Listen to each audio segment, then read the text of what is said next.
Miadto mi aning Madame Tussauds sa Las Vegas.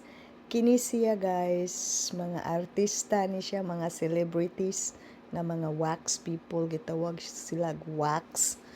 Kay hinimo sila sa wax. Wala ko kailaan ning tanan.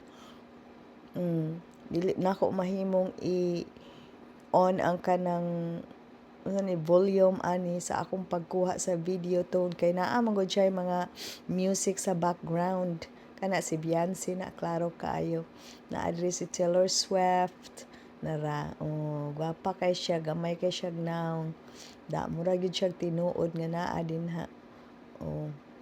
Nindot siya guys kay murag feel nimo nakapapicture ka sa mga artista. Daghan kaayo ni sila, mga 3 or 4 ni karom ang naa dinhi na narao si Brad Pitt.